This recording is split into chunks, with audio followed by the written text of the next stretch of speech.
Ketua Mahkamah Konstitusi Soehartoyo memastikan sudah ada dua permohonan perkara terkait perselisihan hasil pemilihan umum atau PHPU yang masuk ke Mahkamah Konstitusi. Ditemui di Gedung Mahkamah Konstitusi, Ketua MK Soehartoyo mengatakan dua permohonan perkara PHPU yang masuk ke MK.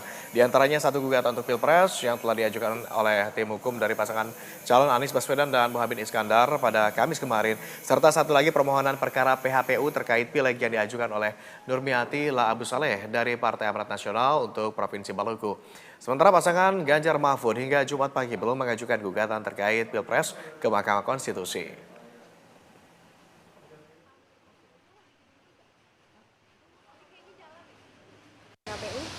PHPU itu ada Pilpres, ada Pileg, Mbak.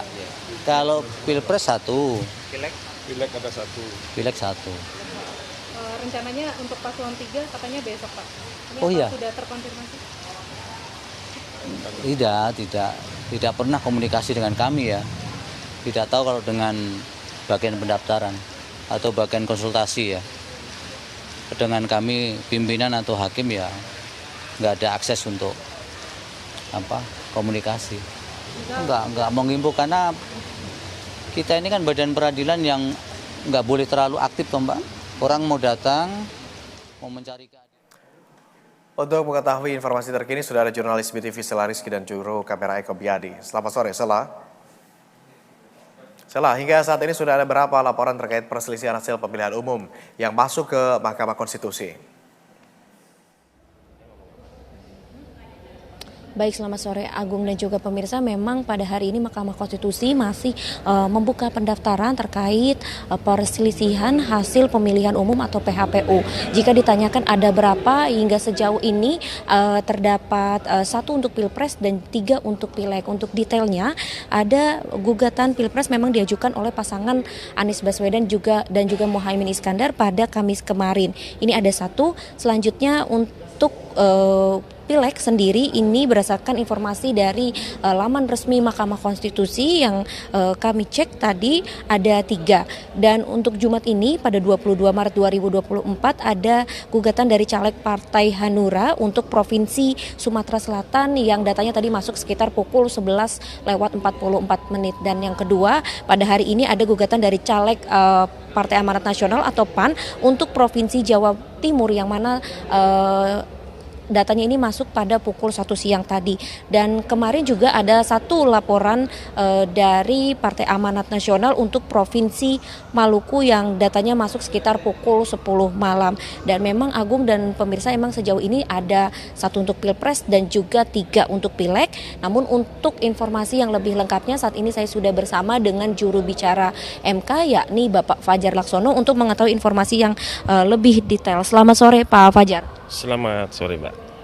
Pak Fajar, mungkin bisa disampaikan Pak, kapan menjadi batas terakhir dari MK menerima permohonan perkara terkait perselisihan hasil pemilu?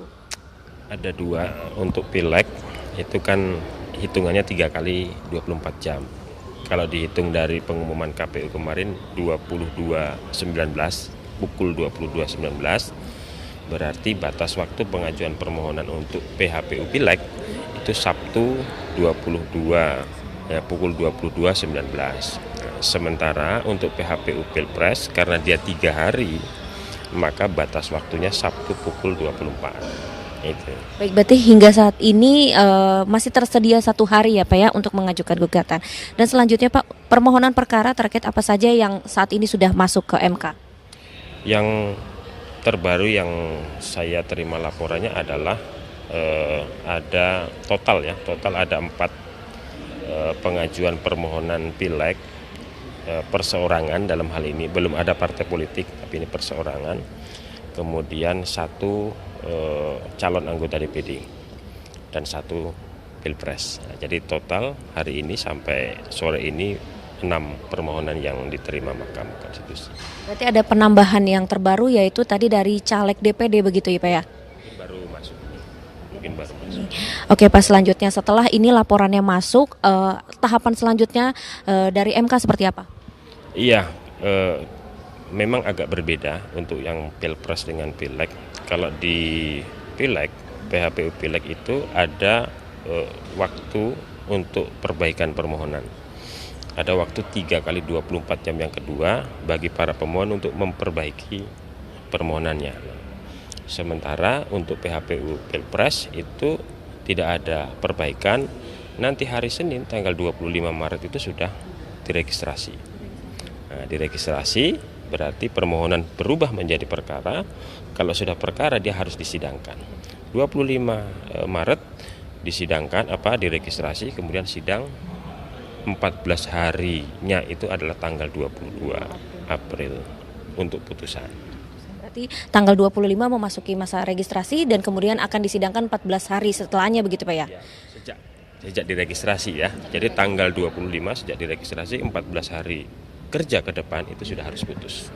Baik Pak, terakhir, apakah hingga sore ini sudah ada laporan dari paslon nomor urut 3 Ganjar Pranowo dan Mahfud MD yang masuk ke MK? Sejauh ini belum ada, karena memang tadi informasinya ada yang mengatakan hari ini, ada yang mengatakan kemudian besok gitu ya. Tapi yang pasti sejauh ini sampai sore ini belum ada. Jadi masih ada waktu sampai besok malam. Saya kira MK siap ketika benar-benar akan diajukan permohonan itu. Terima kasih Pak Fajar atas waktunya. Ya pemirsa, memang tadi seperti yang disampaikan oleh juru bicara MK yaitu Fajar Laksono bahwa hingga sore ini juga belum ada laporan yang diajukan dari pasangan Ganjar Pranowo dan juga Mahfud MD. Dan untuk batas akhirnya memang batas akhirnya adalah Sabtu esok, jadi masih tersisa 1 hari bagi para pihak-pihak yang merasa ada perselisihan hasil pemilu bisa langsung saja dilaporkan ke Mahkamah Konstitusi. Sementara demikian, Agung kembali ke Anda di studio. Baik, terima kasih Rizky atas laporan Anda. Selamat kembali bertugas.